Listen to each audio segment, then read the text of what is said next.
एहो भौजी होखा नहीं ऐसे तू दास, एहो भौजी होखा नहीं ऐसे तू दास, होखे नहीं देहब तोहर होली बर्बाद।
रंगवा डलवाला हमर भौजी हो, चोली रंगवाला हमर भौजी हो, होली के फायदा ना छोड़ हो, फागुन मनाल हमर भौजी हो,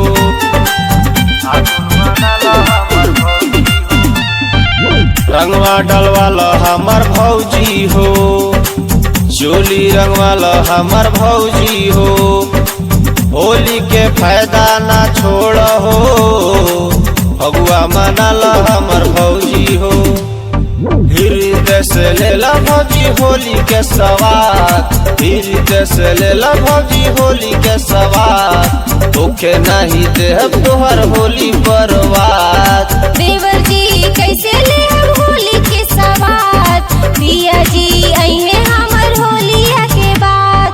देवर जी कैसे ले होली के सवाद, देवर जी कैसे ले होली के सवाद, पिया जी अइहे हमर होलिया के बाद। देवर जी कैसे ले होली के सवाद, पिया जी अइहे हमर होलिया के बाद। एहो भौजी होखा नहीं ऐसे तू दास, एहो भौजी होखा नहीं ऐसे तू दास, होखे नहीं देहब तोहर होली बर्बाद।